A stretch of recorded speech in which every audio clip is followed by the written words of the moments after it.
iniciar uma entrevista aqui com a senhora Cleidineuza, em São Domingos do Araguaia. Hoje é 4 de fevereiro de 2022 e nossa entrevista, dona Cleidineuza, será gravada e a gente já pede também autorização para fazer a captura de áudio e imagens que futuramente serão divulgadas. Nós vamos pedir para a senhora contar um pouco da sua história de vida, da sua trajetória, falando um pouco de onde a senhora veio, quando a senhora chegou aqui, para a gente entender um pouco essas suas vivências. Aí eu peço que inicialmente a senhora fale seu nome completo, idade e onde nasceu. Eu sou Cleideneuza Maria Bezerra Oliveira. Eu nasci em Marabá, dia 28 de fevereiro de 57. E logo no outro ano nós mudamos para cá. Então aqui criei, casei, tive os filhos, criei os netos e ainda estou aqui. A sua família é de onde? Do Maranhão. Quando que eles vieram para Marabá? Vieram nos anos 60, 50, quer dizer. Um pouco antes da senhora nascer, né? Foi. Eles vieram, acho que não foi nem bem 50, porque morou um tempão lá em Tupiranga, então foi os anos 40. A minha avó, o meu tio era soldado da borracha. Aí ele foi lá e trouxe a minha avó para o Itupiranga, né? Que é a região do qual ele trabalhava com a borracha naquela região lá. E minha avó não gostava daqui, aí pediu para... Minha avó não, minha bisavó. Aí pediu para minha avó, que ficou lá no Maranhão, que tinha um bocado de filho, onde era minha mãe e mais outros irmãos, para eles não virem para cá, porque ela já estava voltando para lá, que aqui não dava para eles viver no Pará. Aí a pessoa que meu tio tinha arrumado uma companheira, aí ela escreveu tudo o contrário. Como minha avó não sabia ler, aí ela falou que era para minha avó vir, que aqui estava tudo bem, que a felicidade da minha bisavó só não estava completa porque ela estava com os outros filhos ficaram lá, né? Aí a minha avó lá desabou de lá para cá, mandou fazer uma balsa e botou tudo em cima e foi parar no porto de Itupiranga. Aí quando chegou lá, a minha bisavó ficou muito ruim, muito mal, que ela não tinha mandado dizer para eles virem, tinha mandado dizer que ela estava voltando, que não dava certo para ela aqui. Ela entendeu de outra forma. Aí então, ela voltou para o Maranhão e a minha avó ficou em Tupiranga com os filhos dela, que não podia mais voltar, não tinha como voltar. Aí ela ficou aí. De lá, minha avó era parteira, aí ela tinha os filhos dela, lutou, cresceu e veio para Marabá. E de Marabá casou uma filha e tinha um filho homem. Quando veio a questão do garimpo de Apinagés, né? Eles vieram lá e de lá eles resolveram vir morar aqui. Aí era bom, cada um chegava, era só mato mesmo, só tinha 2 ruas. Aí minha mãe já tinha ganhado, já tinha ficado viúva primeiro, casou, morou com o marido uns anos, ele era pescador, aí morreu. Aí ela ficou viúva. Aí quando vieram para Marabá, aí um dia ela arranjou uma festa e foi lá e arranjou um namorado e engravidou, né? Aí era eu. Aí ela pegou e ficou desgostosa porque não conheceu, só conheceu o homem naquela noite. Primeiro namorado. Primeira vez que viu ele, ficou lá e arranjou. Aí passou um tempão, ele não apareceu, eu nasci. E quando ele apareceu, ela disse que não queria mais ele não, porque a vergonha já tinha passado, né? Que naquele tempo para ela era muita vergonha ficar grávida sem ter o pai do filho, né? Aí, ele apareceu quando a senhora tinha quantos anos? acho que só tinha 1 mês, 2 meses de nascido. Uhum. Aí ela foi e arrumou outro marido, arrumou não, porque aqueles tempos não era a pessoa que arrumava o marido, né? Apresentaram para ela lá um homem e ela deu certo, se casou e veio morar aqui. Aí aqui nós vivemos desde 68. nós viemos para cá. A senhora veio criança Eu ainda, vim, né? Então, viveu 60 não, 58, eu tinha só um ano. só um ano. Eu nasci foi em 57. Aí 58 ela já veio casou pra em 58 e veio para cá. Aí nós cresci aqui. E como que era vivi. São Domingos naquele tempo? Ainda estava iniciando, Era, né? era uma Povoamento. mata, só tinha umas 10 famílias. As famílias primeiras que chegaram aqui eram os Serafim, aí depois chegou os de Aquino. Aí a família do Serafim era muito grande, tinha muita gente. Aí chegou a nossa, chegou a família dos Claro. Aí foi aumentando as famílias. Aí a gente vinha de Apinagé, né, pra cá.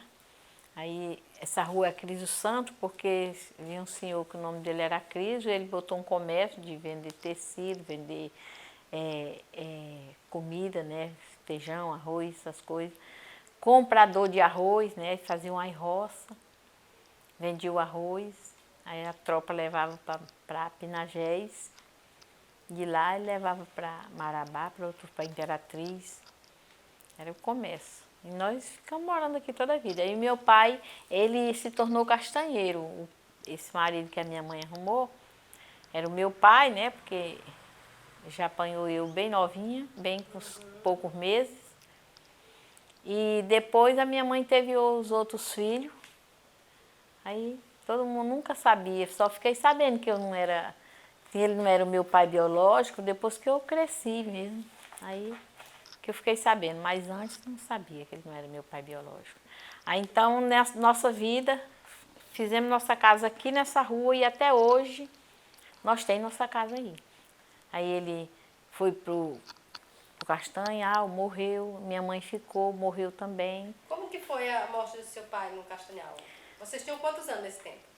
Eu tinha 15, já era casada e já tinha um filho. Já? Ele é assim, trabalhava toda a vida no Castanhal com o Mutran. Aí no ano que o Jacó Eloy foi candidato, o Mutran bancou a campanha dele, ele perdeu. Aí o Mutran deu um castanhal para ele tirar a safra, para amenizar o prejuízo, né? E esse castanhal era ali, perto da Serra Pelada, no Vira-Sebo. O nome do castanhal era Vira-Sebo. Aí o meu pai ainda tinha mais um problema. Ia para Marabá tirar a aviação, eles adiantavam o dinheiro, e lá ele ficava no cabaré, gastava todo o dinheiro, às vezes. Aí nós ficávamos sem nada, aí ele já ia trabalhar devendo a farra que ele tinha feito. Aí lá, não sei se ele já devia ou não foi mais trabalhar nesse castanhal. Foi trabalhar no Vira-Sebo para o Jacó Eloy, e já não era ele juntando castanha, ele ia ser fiscal, porque eles colocavam o fiscal para ver se o castanheiro não ia desviar a castanha. Aí então foi lá o fim da vida dele, porque ele foi ser fiscal e aí disse que um dia ele mostrou para o moço lá que ele estava desviando a castanha e ele chamou ele para ir ver se era mesmo isso. Se tinha essa bola de castanha que ele não estava juntando. E quando ele foi, ele matou ele lá no mato e deixou ele lá morto. Aí uns falam que ele estava de caso com a mulher do homem. O homem tirou a família dele antes, todinha, mandou. Mas o que o povo sabia era que ele tinha reclamado que tinha essa bola de E castanha. aí não teve comprovação do real motivo, né? Ninguém. Nós só ficamos sabendo depois dos 4 dias. Aí a gente queria ter ido junto com o homem que ia enterrar ele, quando achou o corpo. Ele não aceitou a gente ir. Era muito difícil, né? Não tinha transporte, não tinha quase estrada, não tinha nada. Aí a gente não foi, nunca mais. Nada do nosso pai. Eram quantos irmãos nesse tempo? 6. Quais os nomes dos seus irmãos? Era eu, o Giovanni, a Neta, a Ana Neta, o Dionísio, o Tenório e o Manuel. E como que vocês viviam? A minha... Porque no tempo que o seu que ele trabalhava na castanha, ele trazia algumas coisas, né? Trazia. De mantimento, como que era? E depois que ele morreu, como que foi Bom, isso? esses 6 meses que ele passava na castanha, a minha mãe passava trabalhando na roça, quebrando coco. Aí tinha uma venda que comprava o coco, aí ela quebrava o coco, vendia, comprava as coisas que a gente precisava. Tinha um tio que ele pisava arroz para quem tinha paiol de arroz, nesse tempo não tinha usina aqui. Aí ele pisava 2 latas de arroz, 3 latas, ganhava uma, né? Ele pisava 2, levava uma e lá dividia com a gente. Às vezes ajudava a matar um porco, dava um pedaço para ele, ele levava, dividia. E a minha mãe apanhava feijão, apanhava fava, quebrava coco. Na safra do arroz ele já estava aqui, meu pai, já ia ajudar a colher arroz, né? Era assim que a gente vivia. Então, um tempo ele trabalhava na coleta da castanha, outro tempo ele vinha trabalhar na roça. Era. E os filhos já ajudavam também? Não, a mais velha era eu. Aí quando eu completei os 14 anos, aí eu já queria casar, né? Disse, tudo que eu fazia, estava boa de casar. Então, eu não aceitava aquela vida de viver me dizendo isso e aquilo. Eu dizia assim, rapaz, pois se eu estou boa de casar, eu vou casar. Um dia que eu achar um. Aí um dia eu achei um que eu perguntei se ele queria casar comigo, ele... Outra coisa, tinha uma coisa muito forte dentro de mim, era a vontade de ir embora daqui. Eu tinha muita vontade de ir para outro lugar, conhecer a forma de vida de outro lugar. Que a nossa era... Aí eu achava que... Aí eu fui e encontrei um homem, perguntei se ele queria casar, ele disse que queria. Mas e como é que foi? Vocês se conheciam já há muito tempo? Não, conhecemos na hora, assim, conversando e... Os pais aceitaram? Porque geralmente os pais Aí não aceitaram, mas meu pai disse que quem queria era eu, então ele tinha que aceitar. A minha mãe não queria não, mas aí ele queria, ele disse que eu era quem queria, quem ia viver era eu, casei. Casaram. E como que foi aí os primeiros anos de casado? Como vocês se organizaram aqui na... Aí eu tinha os outros tios que moravam lá na roça. Meus tios tiraram as terras lá para frente, aí eles moravam lá. Aí me apoiaram, todo mundo, arrumamos, fizemos o casamento da nossa forma, né? Nossa festa do jeito que era. E pronto, passei na casa da minha mãe assim uns 4 dias para poder saber para onde eu ia depois de casada, né? Não tinha para onde ir. Aí arrumamos uma roça para colar e fomos para lá, passei uma semana aí, nesse tempo dava muita malária. Aí o marido, ele é do Piauí, ele não conhecia, ele foi criado no Maranhão, mas ele não conhecia a forma do Pará, né? Aí ele se apavorava com as doenças, com a malária. Aí voltamos para cá de novo, aí arranjamos um terreno, fizemos uma casa, porque esse tempo o prefeito estava dando os terrenos para... Aí não só tinha essa rua, aí tinha essa avenida aqui, aí abriu aquela lá. Aquela avenida lá era uma pista de avião, só até ali assim, na feira onde nós fomos. Aí foi crescendo, foi chegando gente, né? Aí o prefeito deu aquele lado de lá para fazer casa. Quer dizer, aqui já estava feita as casas. Ele deu aquele lado de lá. Aí nós tiramos um terreno, fizemos um barraco e fomos morar. Eu logo fiquei grávida no primeiro ano, né? Meu pai foi embora, voltou no mês de janeiro e voltou em fevereiro e mataram ele. Agora, depois da manhã, vai fazer os anos dele. Qual foi o ano que ele foi morto? 72. Em 72.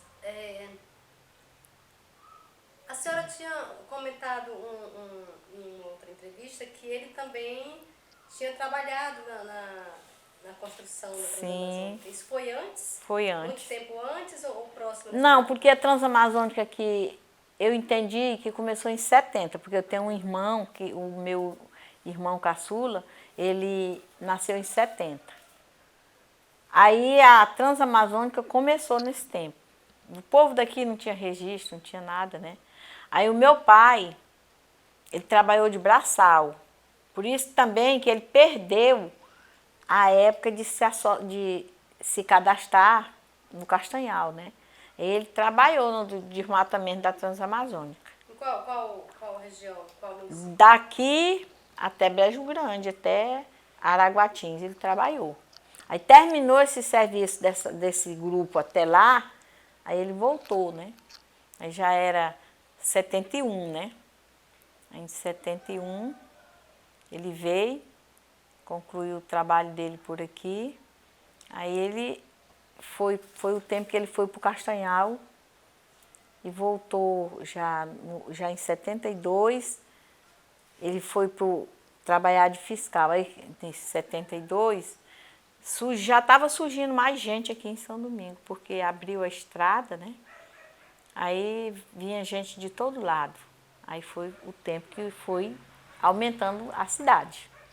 Criou o novo São Domingo, criou ali essa Duque de Caxias, não, a BR ali. Criou a BR ali todinha, luteou para todo mundo. Aí eu já estava casada, eu casei em dezembro de 71. Ele já entregou para o marido no mesmo dia do casamento. E aí ele foi embora em 72, né? Ele foi embora. Porque na verdade mesmo ele não morreu, não foi em 72, porque ele já morreu em fevereiro, já foi em 73. Já tinha nascido um menino. Menino da senhora? Meu, é. E a minha mãe, ela já ficou grávida e não sabia que... Ele nem ficou sabendo que ela estava grávida. Quando ele veio, ela brigou mais ele porque ele não tinha deixado nada e tinha ido, estava com outra mulher. Aí ela brigou e ele foi embora e ele não ficou sabendo que ela tinha ficado grávida. Aí nós ficamos aí.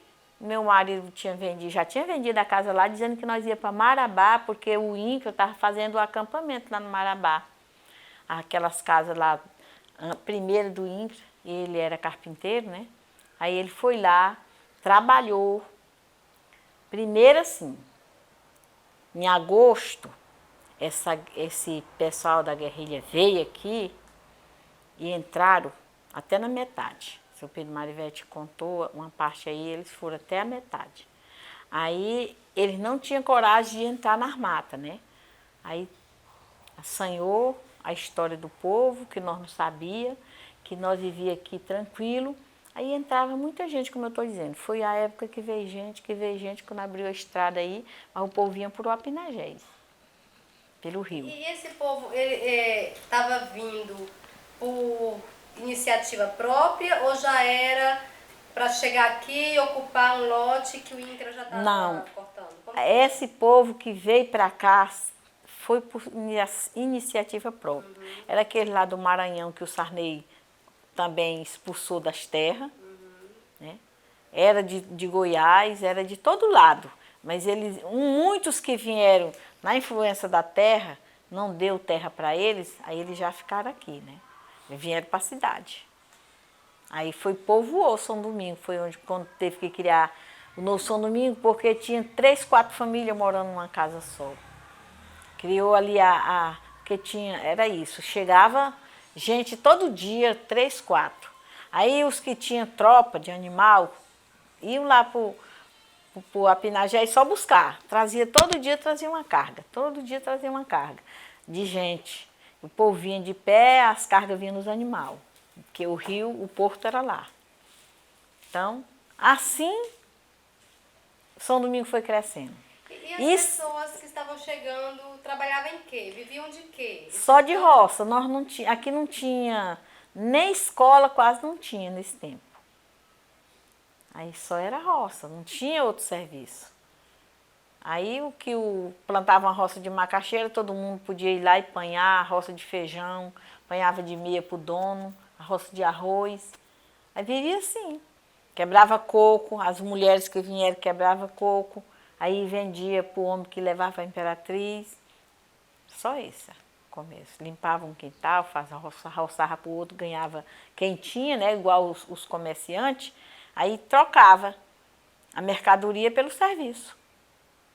Eu dava uma diária para você limpando seu quintal. Aí no final do dia você me dava um tiquinho de arroz, ou uma quarta de café, as coisas. Trocava. Né? Não tinha assim dinheiro não.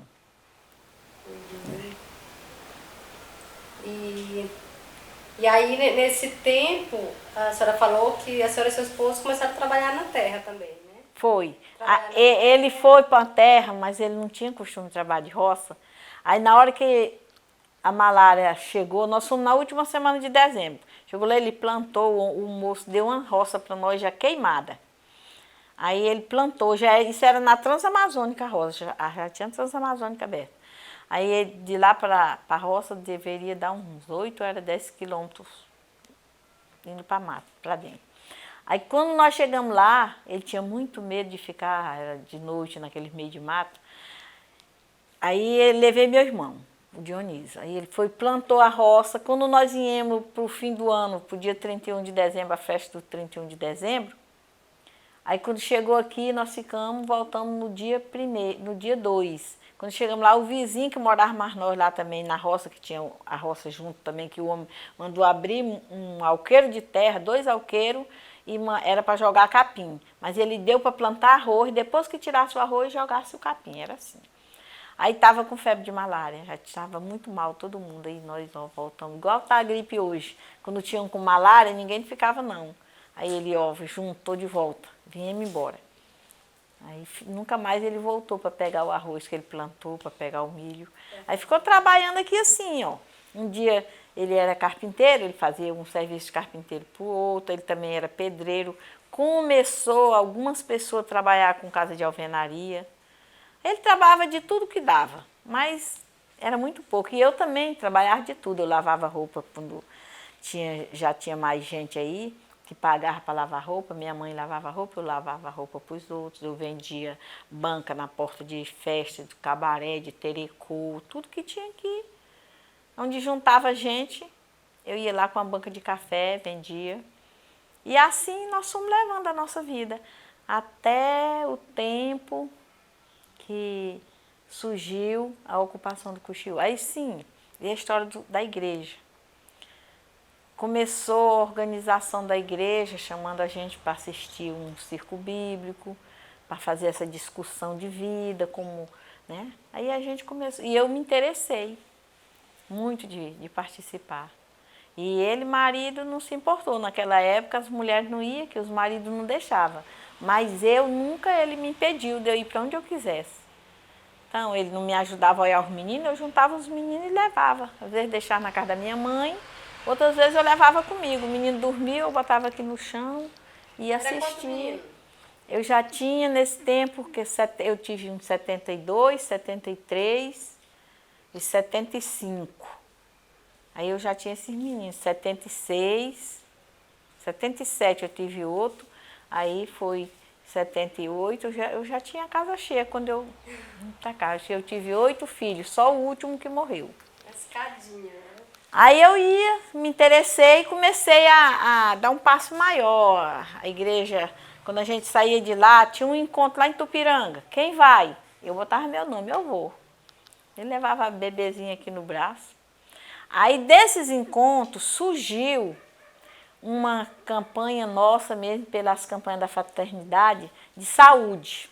Aqui não tinha um posto de saúde, não tinha, o médico vinha uma vez na vida, quando abriu a Transamazônica, o exército botava um médico para vir, todo mês aí assistia o povo, né? Aí fazia consulta, dava remédio. O exército fazia isso no período que a Transamazônica estava sendo aberta? Depois que abriu a Transamazônica. Aí também, que era o período que passou a guerrilha, né? Já tinha passado a guerrilha, no tempo que eles começaram. Eles tinham agrovilha lá, documentou todo mundo que não tinha documento. Aí eles ficaram dando assistência. O exército ficou aqui na região? Ficou aqui na região. Dando assistência. Aí a gente ficou por aí com essa luta toda. Aí foi estudar a Igreja Católica, os padres venceram a perseguição, né? Que a igreja foi o alvo, o padre, ele estava falando aqui da violência. O padre morava bem nessa rua ali, invadiram a casa dele, derramaram os livros, tudo, roupa e tudo, e prenderam ele, bateram nele. Por quê? Censurando que ele dava apoio para o pessoal da mata. A gente chamava terrorista, chamava o pessoal da mata.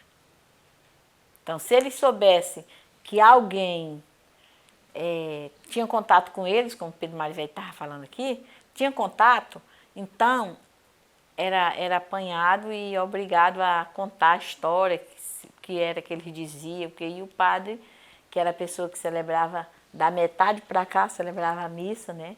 Organizava as comunidades, então apanhou muito. Antes, quando eles entraram, tinha um padre chamado Frei Gil. O Frei Gil ia até na aldeia dos índios.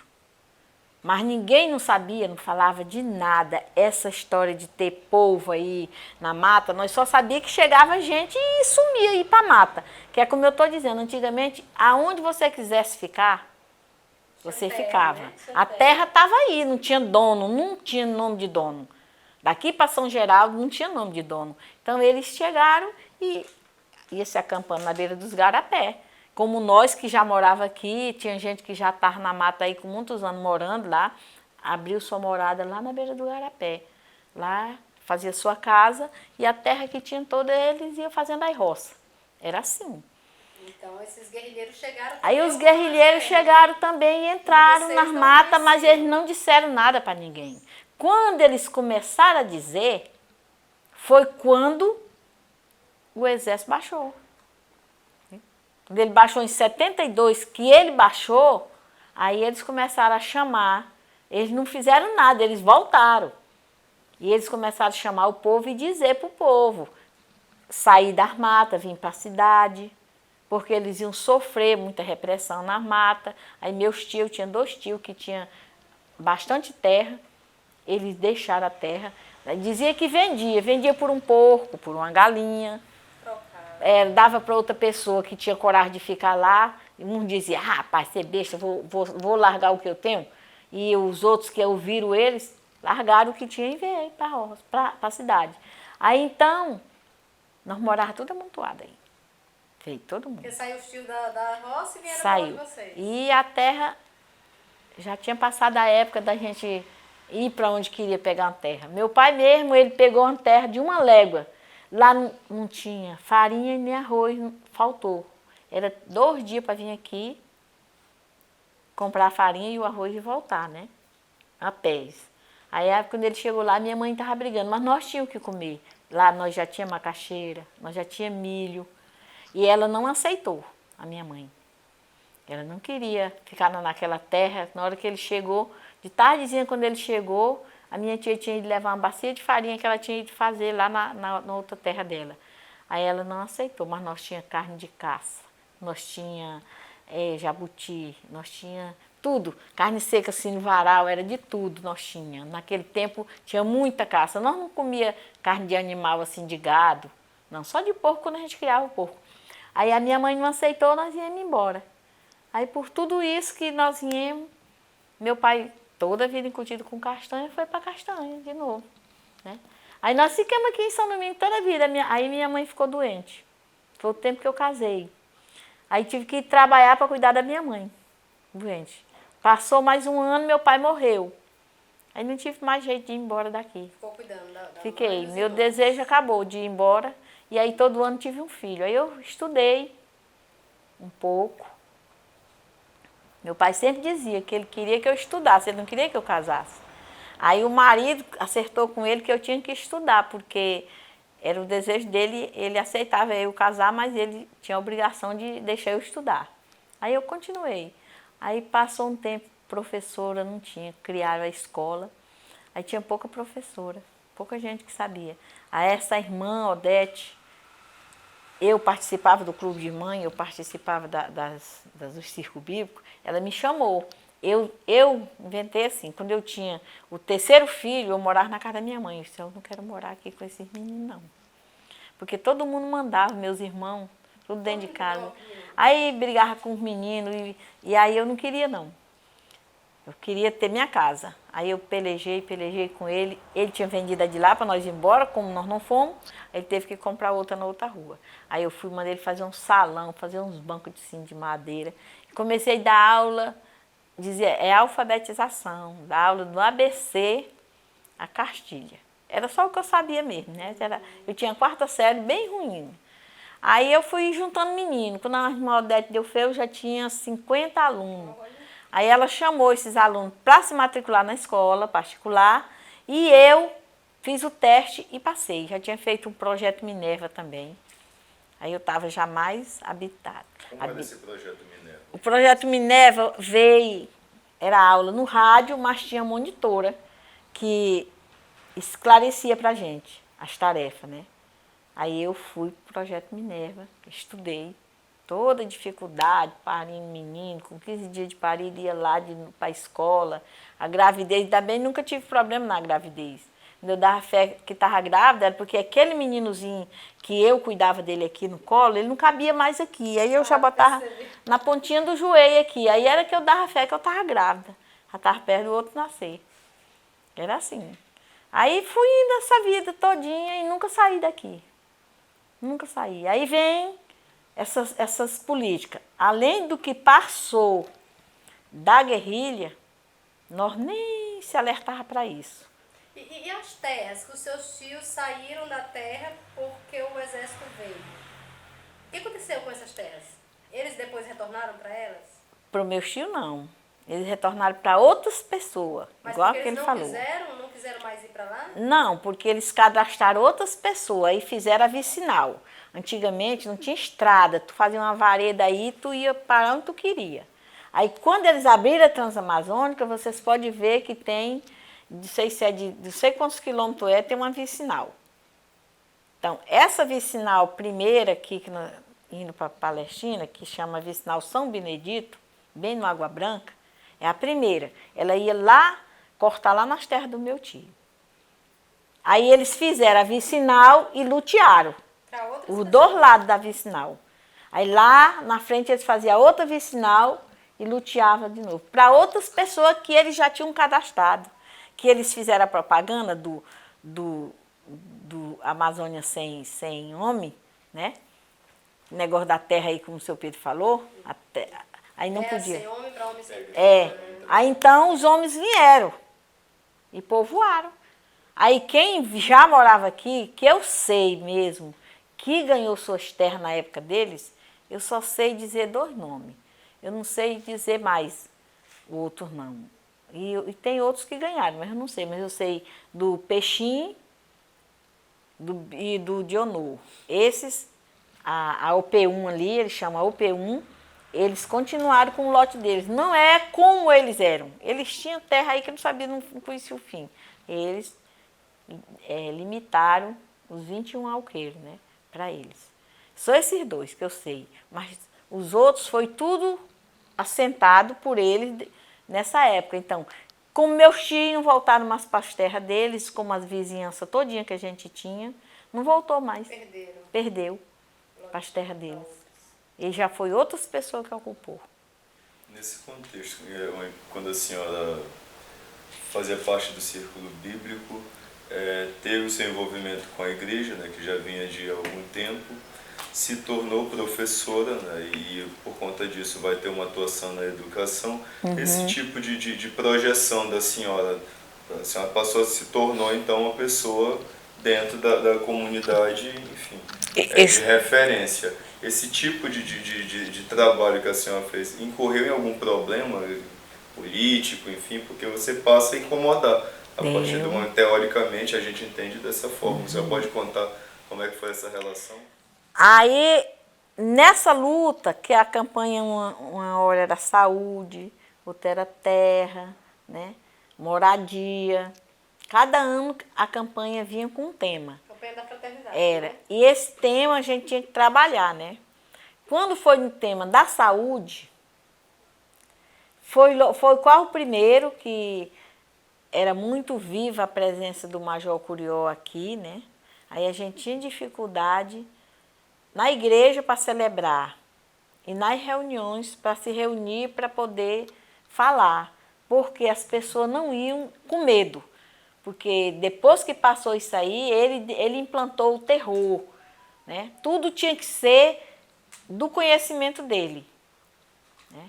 Ele criou o sindicato dos trabalhadores rurais, lá em São João do Araguaia, e botou o delegado aqui, mas o presidente era lá, né? Então, tudo que a gente fosse fazer, Se o delegado soubesse, ele já ia dizer para ele vinha fazer a reunião dele com os aliados dele e implantar o medo, né?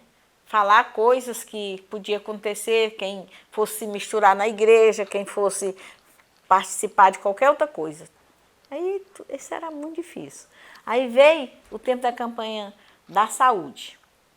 Veio junto também com a descoberta da organização sindical. Aí fazia esse estudo. Aí aqui não tinha um hospital, não tinha atendimento médico nenhum. A igreja formou pessoas no MEB, tinha um projeto na igreja católica que chamava MEB. Então formou a enfermeira. A pessoa passou lá uns meses estudando enfermagem, aí sabia aplicar uma injeção, fazer um curativo. Naqueles tempos, quando eles vinham, eles davam muito remédio. Aí sabia dar o remédio para a pessoa, era vitamina, era o AS, o remédio para dores. Então, a pessoa sabia fazer, que estava treinado para fazer isso. Aí, não, só isso não estava, vamos trabalhar por um hospital. Aí fomos para a luta para fazer a unidade, né? O primeiro hospital que tem aqui. Como é que foi essa luta e essa articulação e com quem encabeçou isso? Aí a igreja nos apoiava e nós mesmos. Ele já nos orientava o que tinha que fazer. A prefeitura não apoiava, porque o prefeito era lá em São João e isso era coisa de terrorista. Ele dizia que todo o trabalho que a igreja fosse fazer era terrorista. Então eles não apoiavam. Aí reuniu as famílias que precisavam, né, que já tinham aderido o reconhecimento e fomos reivindicar para o Estado. Fomos reivindicar para o governo do Estado uma unidade de saúde. E naquela época era o governador Alacide Nunes, e acabou o deputado, tivemos o apoio daquele deputado, tem o Paulo Fonteles, era advogado.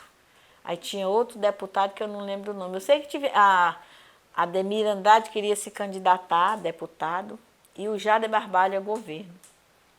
Então eles abraçaram a nossa causa de reivindicar a saúde. Aí facilitaram para a gente ir em Belém. Quem vai para Belém? Eu vou. Já fui para Belém. Aí fomos reivindicando o hospital. Passou um tempão para construir, mas construiu. Né? Aí quando construiu o hospital, aí foi o médico. Esse mesmo grupo que era da igreja, conseguiu um conhecimento com um médico que morava em Goiânia, que era voltado para o lado social, né? Aí vieram para cá. Só que foi muito bom, muito conhecimento, deixou para nós, mas não pôde ficar por causa da perseguição. Aí o povo é terrorista, é comunista, esses médicos aí a vida nossa era essa. Tudo que a gente fazia, estava a pessoa vigiando. Tinha os detetives que eles chamavam, que eles deixaram, que eles ganharam a força na guerrilha. O Marivete não tocou nisso, mas o povo da mata foi alcançado pela segunda vinda deles. Ele falou que eles vieram paisando, chegava na minha casa, sentava e eu fazia isso que eu estou fazendo com vocês. Ia contar minha história, nós moramos ali, tem tantas galinhas, fulano de tal ali, dava o nome de todo mundo era conhecido. E eles iam anotando, né? Aí falava, tem um povo aí que estão chegando muito mineiro, está chegando muita gente, e eles iam se situando. Aí então, quando eles vieram, já sabia, você é João. Né? Então, João não sabia nem de onde, quando tu levantava a vista, esse aqui era o fulano que chegou pedindo serviço na casa do Valdemar. Esse aqui é o fulano que chegou fazendo isso. Então, era o pessoal do exército que veio dessa forma. Foi assim que eles conseguiram desdobrar aí, fazer essa bagunça aí. Mas não sabia de nada, continuamos vivendo com essa opressão do Curió. Só ficou conhecido mesmo para nós o Curió. E os detetives que a senhora fala, que ficou aqui vigiando vocês, quem eram eles? Não sei, era do exército. próprios militares. Olha, eles vieram fardados a primeira vez, não tiveram êxito, porque quando o povo via a polícia, né? Sim. Então eles vieram com o trabalhador. Ele aqui é um professor, né? É um cientista. Ele chegava na minha casa pedindo serviço. Aí, como estava chegando muita gente, ninguém desconfiava quem era ele. Aí, não tem serviço não, moço. Não, mas dá uma hospedagem aí de um dia. Ele ficava comendo, bebendo e dormindo na nossa casa, sem pagar nada e escutando. Tem uma sentinela? Eles iam para a sentinela. Lá na sentinela, a gente conversava tudo, né? E eles iam conhecendo todo mundo.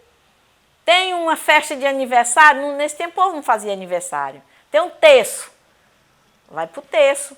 Lá no terço, terminava o terço, tomava café com bolo, né? Aí ficava conhecendo todo mundo. E eles estavam lá no meio, que tinha um, chegou na casa do fulano, outro chegou na casa do outro na casa do outro. Eles mapearam toda a região com pessoas onde morava uma família, que as famílias se reuniam, vamos dizer, lá no Bom Jesus, eu estou falando para vocês das vicinal, lá no Bom Jesus era uma vila, era muita gente.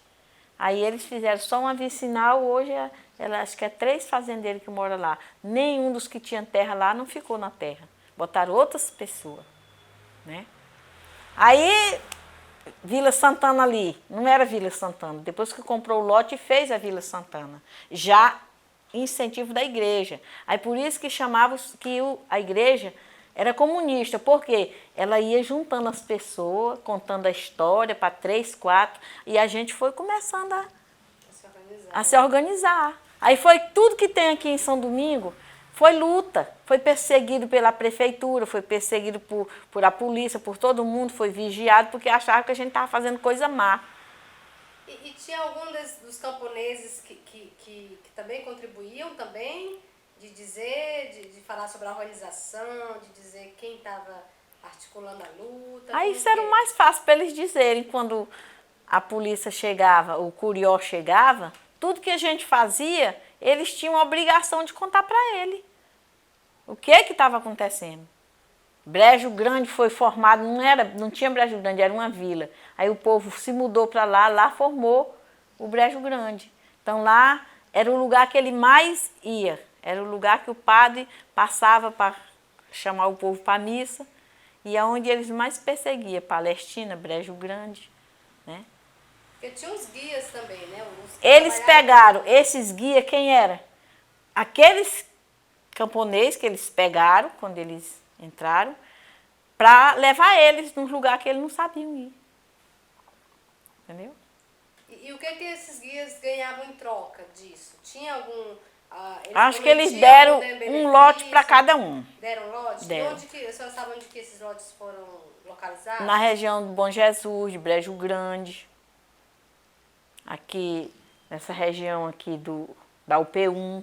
Na UP1 é onde mais tem os lotes dos guias, porque eles centraram ele ali. Tinha o Agenosão, que era forte, que veio do Maranhão, tomou conta, virou guia. Aí tinha um bocado de gente ali do Brejo Grande, então a UP1 é o lugar deles. Os ex-guias. É. Né? Uhum. Muitos tiveram a terra. Né? Então, dona Cleidinha, a senhora começou também falando já então da sua participação na igreja, no sindicato. Eu continuei participando do circo bíblico, das reuniões. Se era fora do São Domingo, eu ia também para a SEBS. Fui indo. Aí surgiu a terra. Surgiu o sindicato primeiro. Vamos tomar o sindicato da mão deles. Chamava de pelego. Aí como é que nós vamos tomar o sindicato? O seu Estevão era o delegado, aí começou-se a amizade e o seu Estevão era católico, ele ia muito para a igreja e ele acreditava na história que a gente contava na igreja, do circo bíblico, ele acreditava. Então, foi fácil pegar com o seu Estevão as fichas e chamar os trabalhadores para se associar, porque eles não tinham sócio quase. Fez o sindicato, era só o delegado e o presidente, era poucos sócios. Aí a gente foi chamando o povo. Aí foi vendo a lei, qual é a norma do sindicato. Aí então foi se associando os homens, mulher não se associava não, só homem. Aí os homens foram se associando. O meu marido se associou em 75. Ele não ia, ele só se associou porque chamava todo mundo para se associar, ele foi lá e se associou, e que era o fundo rural. Não, quando você adoecer, tem um fundo rural para lhe cuidar. Aí todo mundo ia se associar no sindicato. Aí lá, chegou essa época, eu fui e peguei a carteira dele para mim. Eu ia me representar no lugar dele, ele não ia para reunião, eu ia.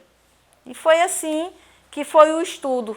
Vamos ocupar a terra, 18 quilômetros daqui, é os Castanhais. É o primeiro Castanhal, o Cuxiú. Então, vamos ocupar essa terra? Vamos. Se reuniu quantos homens? Tantos. 200 homens, 200 famílias vai ocupar. Foi para lá. Aí foi a perseguição. E foi a perseguição. Quem estava no sindicato igual eu, o companheiro Jurandir, que eu chamei ele para vir aqui, ele deixou a terra dele, que ele é um dos mineiros que veio nessa época e se situou lá no Canadá, a família dele. Tiraram terra lá no Canadá.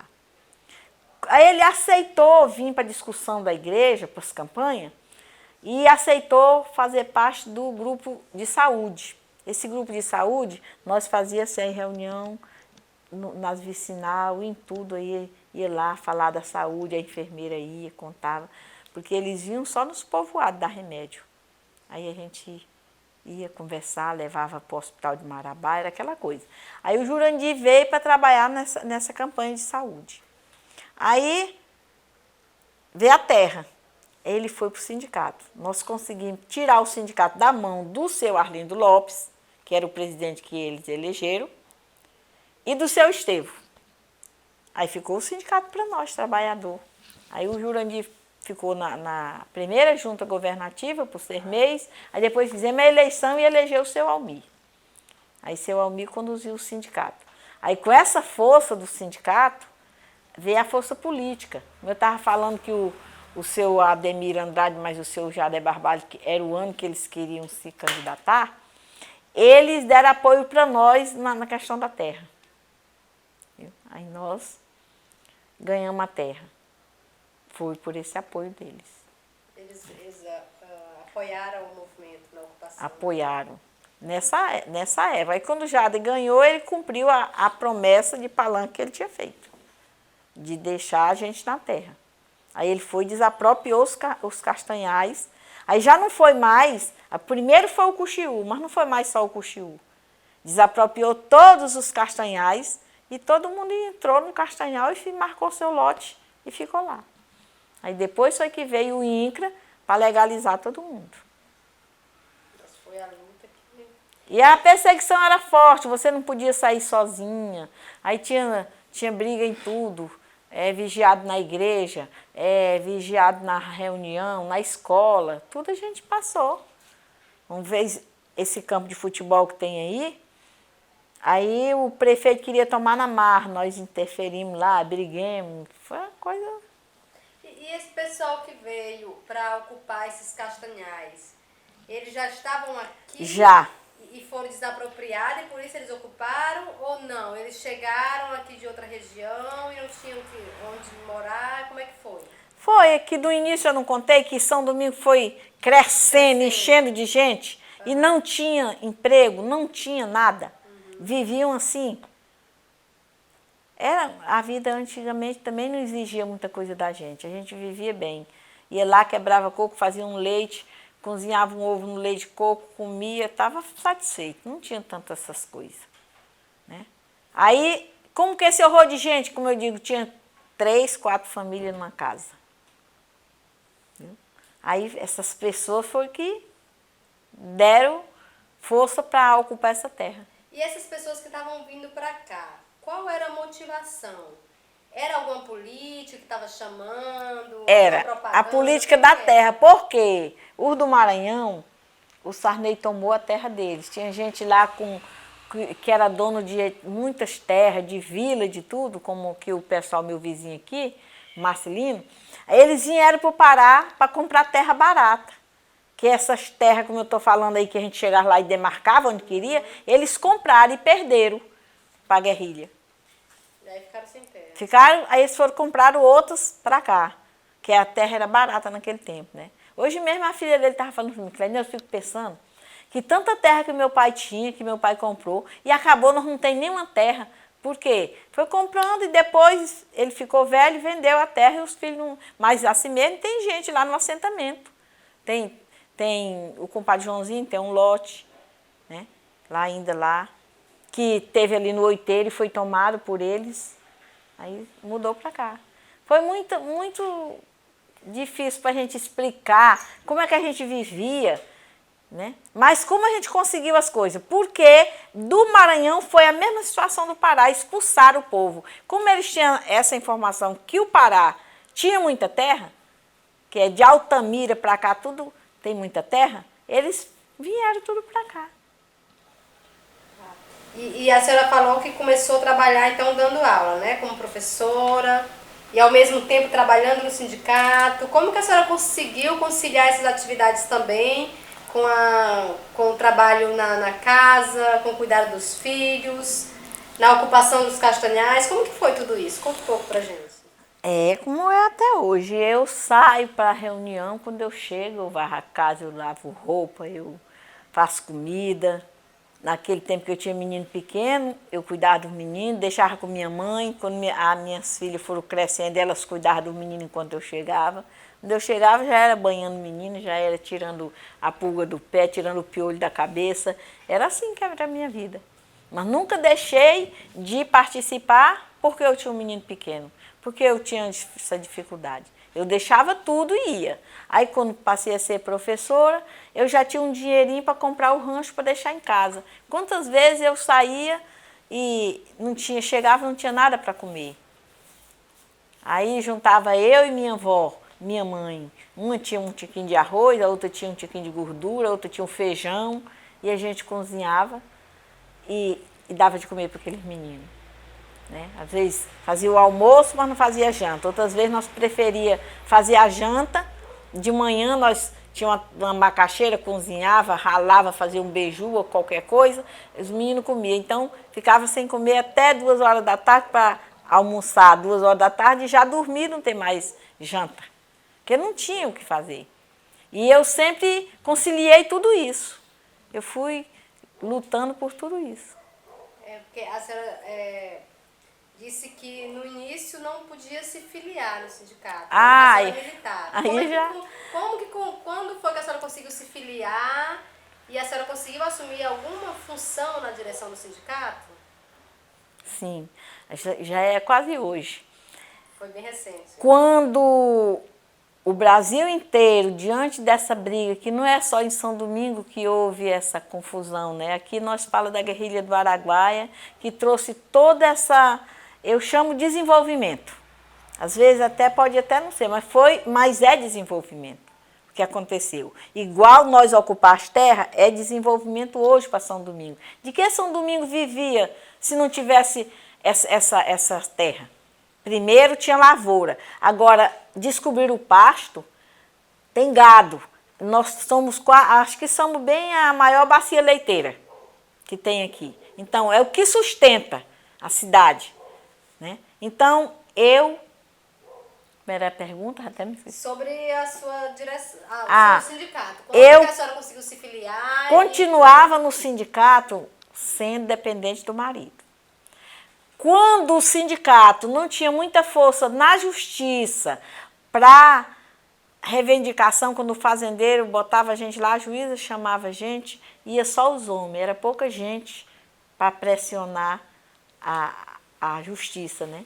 E o que o sindicato decidiu? Vamos filiar as mulheres, porque vai 20 homens e 20 mulheres, faz 40, né? Então, para aumentar o número de sócios e o presidente do sindicato falar, nas audiências que ele ia, que ele estava defendendo número de gente. Aí, então, foi aí que as mulheres se filiaram. Mesmo filiada, a gente não tinha vez, só era um nome para dar força no número de associados. Mas foi chegando uma época, quando o sindicato saiu de São João do Araguaia, e eu sempre participei, porque eu tinha me formado na escola e o circo bíblico, então eu dava aula para os colonos, assim, dava aula assim, reunia e falava dos nossos problemas, eu tinha conhecimento mais do que eles. Então eu já me tornava delegada. Quando nós fomos para a roça, era o homem ainda que ia ser o delegado, mas o meu companheiro é analfabeto, mas ele entende as coisas, ele queria as coisas. Aí ele me deu mais um cargo. Além de dar aula, eu fui representante do Cuxiú como delegada. Aí então eu tinha que vir para as reuniões do sindicato para apresentar tanto a prestação de conta que os sócios pagavam, quanto as necessidades que estava precisando lá na delegacia. Aí ele não vinha, era eu que vinha. Aí quando criou São Domingo, o distrito, saiu de ser distrito, foi para criou o município, nós criamos o sindicato de São Domingo. Aí eu fui ser vice-presidente da diretoria. Sindicato dos Trabalhadores Rurais. De São Domingo. Nós era de São João. Isso foi em que ano? 91. Se eu não estiver enganado. Então, quando criou o 91, sindicato, 92. já assumiu a direção? Já assumi, já participei da primeira diretoria. É 92. Como vice-presidente. Aí, mas o presidente é que resolve, né? Aí na outra diretoria, fiquei com... Aí surgiu a questão da mulher, né? A participação da mulher no movimento. Tem que ter 30% de mulher. Então, eu continuei sendo do sindicato. Tem que ter participação da mulher. E foi indo até hoje. Hoje eu nunca tinha ocupado um cargo de presidente. Eu fiquei na FATA, na coordenação da FATA, mas nunca ocupei um cargo de presidente. Mas criamos o Sindicato dos Trabalhadores de Tupiranga, Jacundá, Nova Ipixuna, São João e São Domingo e Marabá. Eram 6 sindicatos. Aí criou o centro de formação, não sei se vocês já viram falar, lá em Marabá. Aí a gente trabalhava, a gente doava a vida da gente. Eu trabalho um dia para o sindicato. Além da mensalidade que eu pago, eu trabalhava. Trabalho voluntário. Era um voluntário, todo mundo. Aí era um trabalho bom, os trabalhadores eram muito animados. Aí veio essa maldição da política partidária, que antes, essas políticas que tinha, que nós fomos criar o MDB, que só tinha um PDS. Aí fomos criar o MDB, por quê? Porque só um partido, quem mandava era só os Ferreira, né? Aí a gente criou o MDB. Esses Ferreira tomaram também. A igreja e todo mundo optou por outro partido, criou-se o PT. Aí criou o PT e ele tem as normas dele, né? Então ele acha que o sindicato é dos trabalhadores, tudo que é dos trabalhadores é do PT, né? PT. Aí foi isso que nós trabalhamos tanto de graça e depois veio a questão de... Nós fazíamos movimento para ocupar a terra, nós fazíamos movimento para tudo, né? Aí quando esses companheiros, o Lula se eleger, vamos eleger um presidente, vamos eleger um prefeito, um governador, e elegemos. Quando o Lula se elegeu, esses companheiros que enfrentavam a luta com a gente, também se elegeram a senador, a deputado, né? A prefeito, a vereador. Aí a força acabou. Da luta do movimento acabou. Que os que ficaram esperando que eles estavam lá e iam dar força para nós. Quando eles não podiam dar ou não deram porque não quiseram, eu não sei o que aconteceu, eu só sei que a gente caiu na descredibilidade. O sindicato não tem mais voz, nós ia para o INSS. Quando o governo era bandido, como se diz, era o outro governo, nós ia para lá e só saía de lá com a resposta.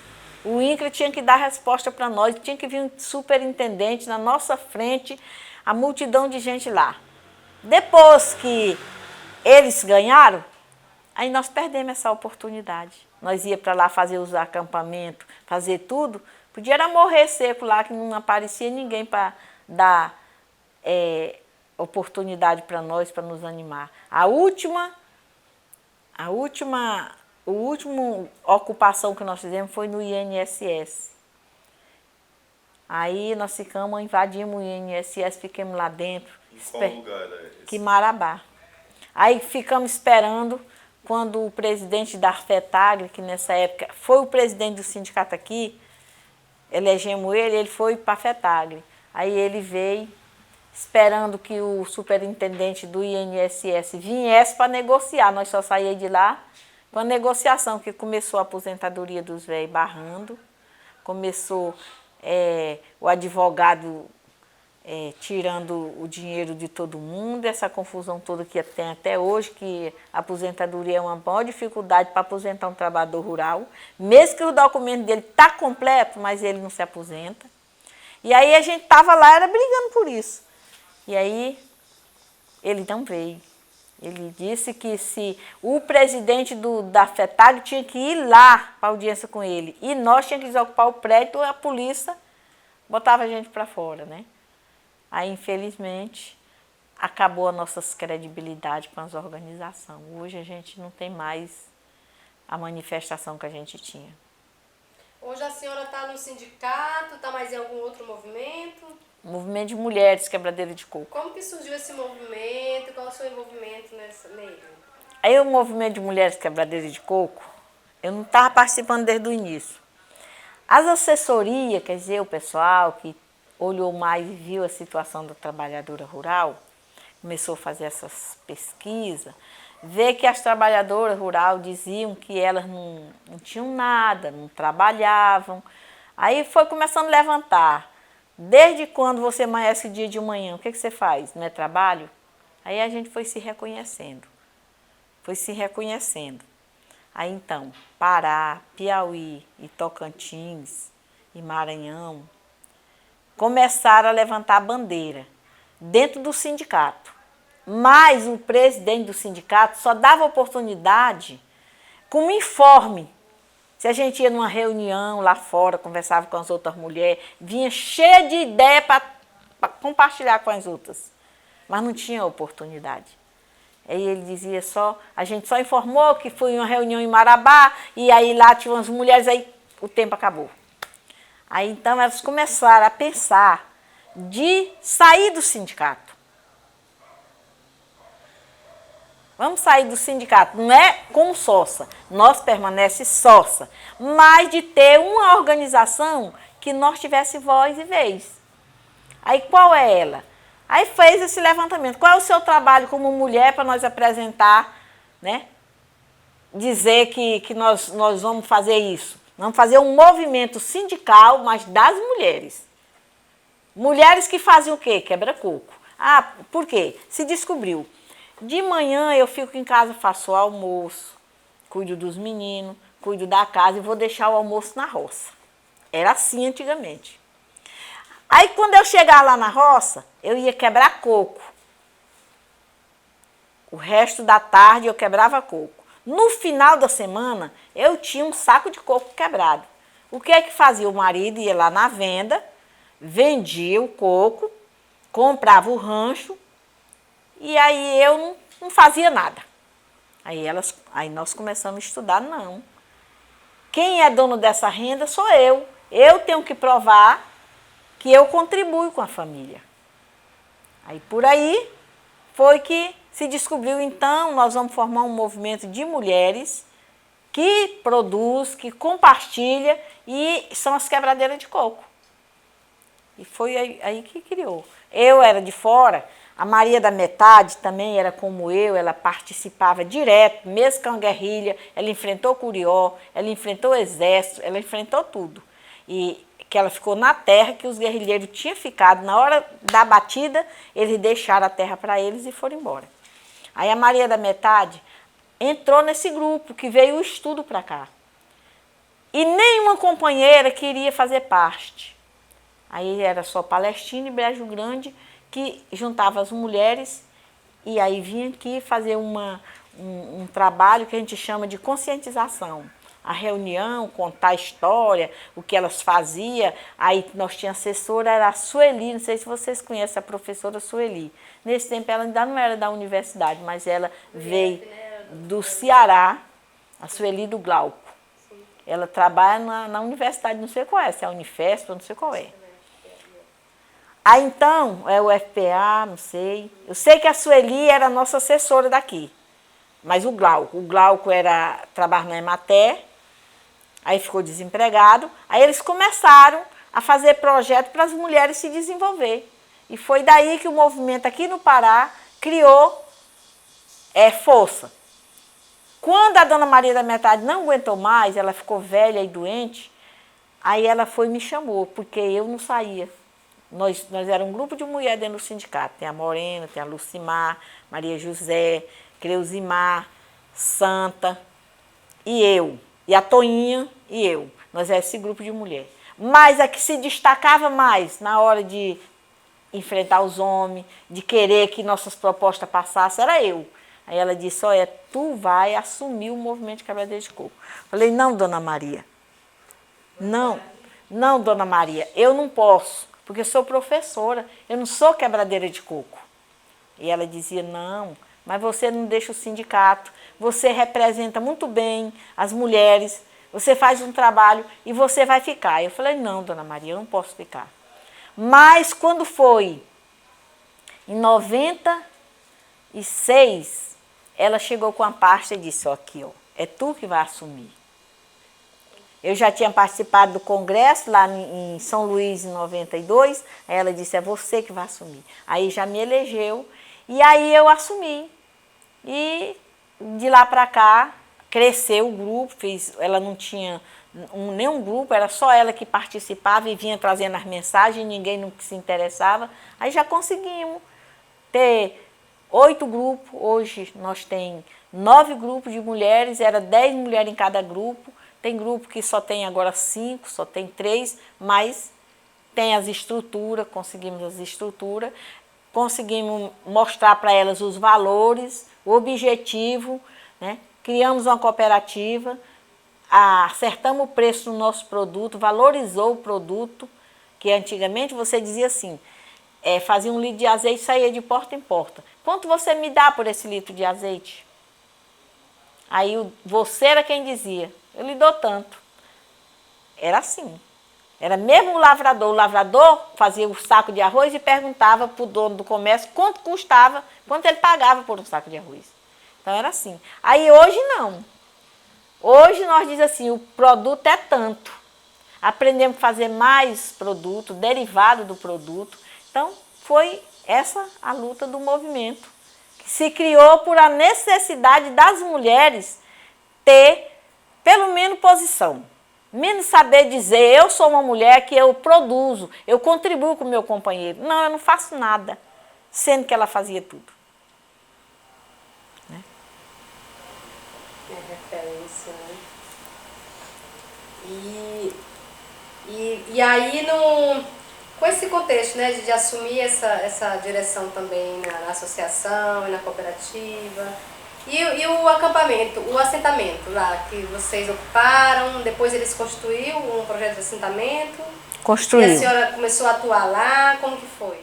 Atuei desde o início e para nós, às vezes eu falo com os companheiros que é difícil. O primeiro projeto que aconteceu foi esse que nós moramos, o Paulo Fontelli. Até hoje ele não é concluído, por quê? Os outros, o INCRA veio e demarcou. Quando nós brigamos por Amescão, por Belo Horizonte, Brasil Espanha, Água Fria, todos esses aí houve conflito muito forte na UBA, mas o INCRA demarcou. Houve conflito no Cuxiú e no Amescão. Mas só o Cuxiú que o Exército veio marcar, que tinha uma fama, porque foi o primeiro e enfrentamos, resistimos. Né? Toda forma que eles fizeram para tirar o povo, a última entrou uma pessoa como um poceiro, ocupou uma terra, e aí vamos vender a terra, as madeiras para os madeireiros. Os madeireiros não era a madeira que eles queriam fazer uma chacina. Aí lá os mais espertos descobriram e viraram a chacina para eles. Né? Então, o dono da madeireira morreu lá na subida da ladeira, né? Aí então foi a última investida que eles acharam que não vencia o Cuxiú.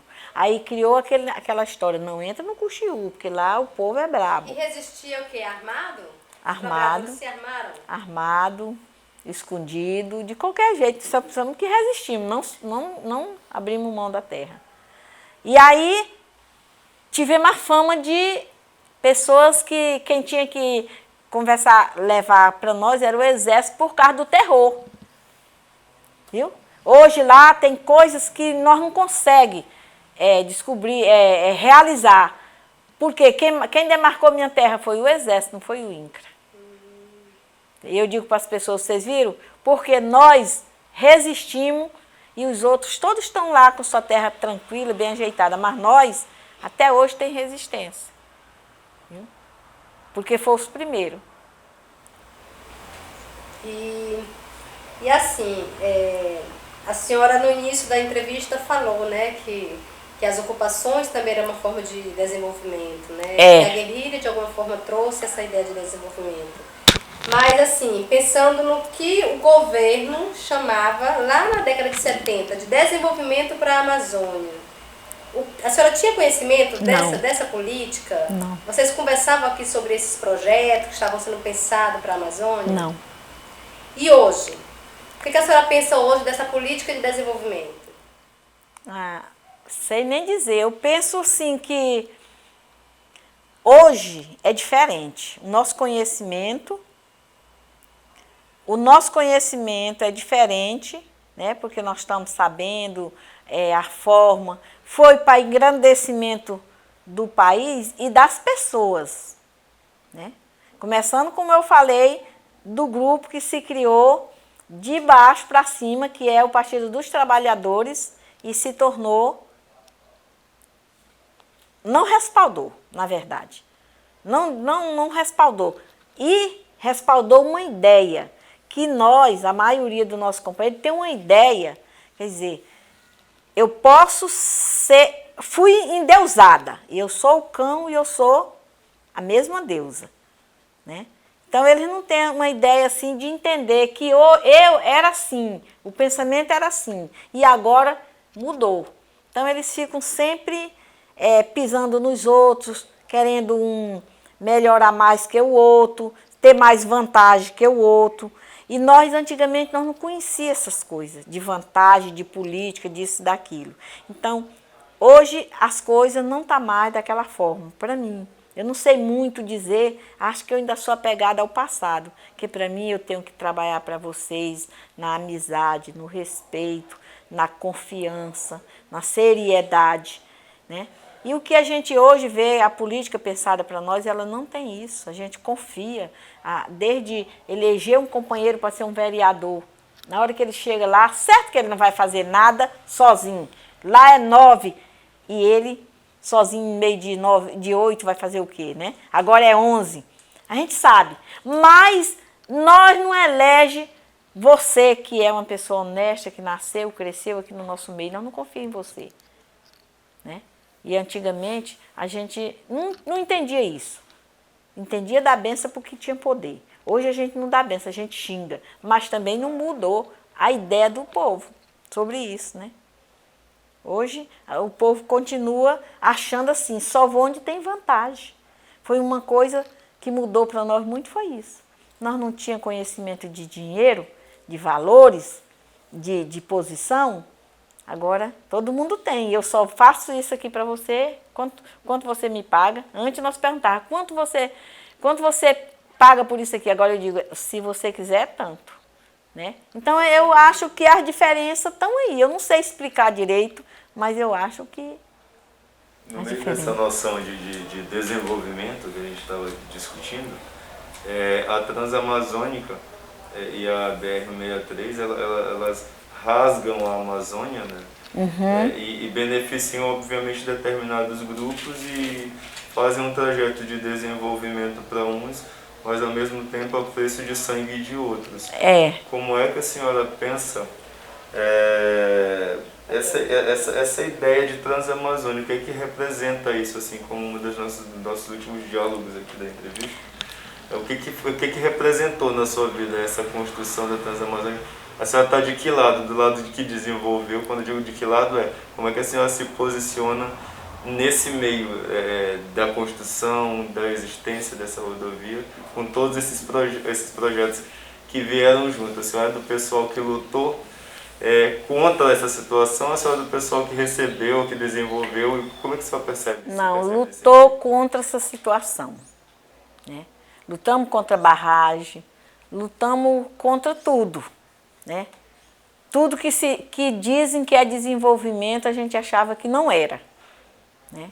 Certo que pode parecer ser, né? Como aquilo que eu falo, pessoas que se beneficiaram, que estão bem, mas a gente não aceitava isso aí, não. Não aceitava, não. O conhecimento que eu recebi, que eu tinha dentro de mim, era esse. Não dizer que tem mil maravilhas e está facilitando a vida da gente, está isso, não. Além do sangue derramado, do sofrimento, de tudo que a gente passou, das injustiças que passa, né, que passou, né? Não. Não é tudo o que a gente quer, não. O projeto chama-se 50 mais 50 porque a gente faz essa reflexão, quando eu digo a gente, sobretudo vocês que estiveram aqui na região há bastante tempo, e vocês fazem essa reflexão a partir da história de vida de vocês, e isso para a gente é extremamente importante, porque talvez seja um dos primeiros momentos na história da ciência e da academia que, na verdade, quem conta sobre si são as próprias pessoas. Sempre era o outro que falava sobre vocês e agora vocês nos ajudam a pensar esse processo a partir das suas vozes. E a ideia de 50 mais 50, do nome do projeto ser 50 mais 50, é por conta dessa reflexão dos 50 anos que passaram, mas sobretudo de uma proposição, de uma ideia de futuro, de um projeto de futuro. O que a senhora pensa, o que a senhora gostaria, caso estivesse viva, e espero que esteja daqui a mais 50 anos, ou para sua família, para seus netos, filhos, enfim, para quem vai chegar depois, nesses próximos 50 anos dessa rodovia da BR-163 também, enfim, tudo que a senhora espera desses próximos 50 anos? Ou as populações façam, se organizem, ou o Estado olhe... Eu espero que o Estado olhe. Hoje a gente vê aqui, a pessoa vende a terra aqui, onde ele vive tranquilo, onde ele não produz muito, aí vai comprar, vende 10 alqueires aqui para comprar 50 no Anapu, no Camaru, não sei aonde. Então, por que essa desorganização, né? Aí chega lá, ele tem muita terra, tem muito gado, mas a vida dele começa quase do zero de novo, né? E eu espero que a gente daqui mais para frente, a gente compreenda, né? E respeite a vida. Que a vida hoje ela não está sendo respeitada, ela está virando em torno da ambição, da ganância e do poder, né? Que a gente possa respeitar a vida, pensando nisso aí, que isso aí não é que é o mais importante na nossa vida, né? Aí hoje, como hoje nós temos a universidade, como eu disse para vocês antes, eu não estudei. Por quê? Porque aqui só tinha até a 4ª série quando eu me tornei mãe de família. Aí a vida era tão fraca que não dava para continuar e estudar e criar aquele horror de menino. Aí vai. Então, o que espero que nós possa ter uma condição de vida, mas com dignidade, com respeito. A gente agradece, então, a dona Cleideneuza, pelo seu relato, enfim, seu depoimento sobre a sua história de vida. É isso. A gente finaliza aqui. Se a senhora tiver mais alguma coisa para falar, que a senhora lembra, algo que a senhora ainda não falou, fique à vontade. Ixi, Maria, agora não. A senhora quer que fique registrado aqui nessa sua trajetória aí longa nos movimentos? Eu acho que tá bom. Assim, começa, aí depois eu já tô lá no meio, depois já tô lá no fim, eu volto pro começo, é assim. Que é história muito difícil de gente... Só vai pegando os pedaços aqui e ali, por lá. A entrevista está riquíssima. A gente agradece mais uma vez, então. Certo. Obrigado também. Por compartilhar conosco. Certo.